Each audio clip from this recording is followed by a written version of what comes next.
On est ici à l'espace Sherpa dans le cadre de la Semaine nationale de lutte contre l'exploitation sexuelle des mineurs. La table de concertation de Québec tient à rappeler que l'exploitation sexuelle est réelle et encore plus complexe avec la popularité des médias sociaux. Il faut dire que les réseaux sociaux multiplient les opportunités de mise en relation. Je vous dirais que la séduction, le grooming qu'on appelle dans notre jargon, est encore quand même assez présent.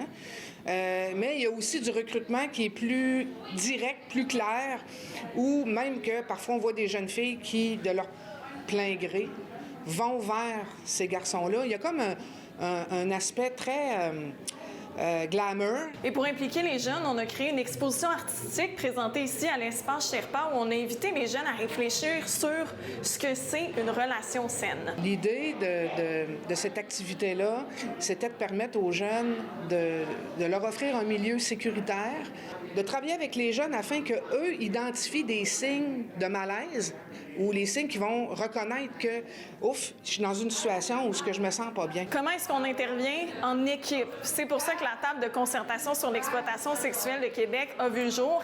Elle rassemble des intervenants du milieu policier, de la santé des services sociaux, du milieu communautaire et scolaire. C'est un peu l'exploitation sexuelle comme un gros casse-tête.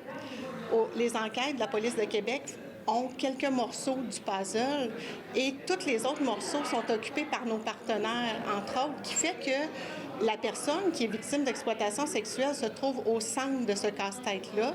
Et ce qu'on veut, c'est avoir un casse-tête complet à la fin qui va faire que la personne va être accompagnée dans toutes les facettes sur lesquelles on peut agir. Pour les parents qui voudraient surveiller les drapeaux rouges chez leurs jeunes, les intervenants tiennent à rappeler toute la subtilité de l'exploitation sexuelle. On est souvent la personne qui connaît le mieux nos enfants. Donc, s'il y a quelque chose qui nous inquiète, de s'assurer de poser des questions, d'être en proximité de nos enfants. Ce que je dis aux parents, c'est soyez curieux. Questionnez vos jeunes si vous êtes témoins ou si vous observez des changements drastiques au niveau du changement des amis, changement de gang. En plus de mettre en place plusieurs programmes de prévention, la table rappelle que des outils en ligne sont également disponibles. À Québec, Juliane Perrault pour Nouveau Info.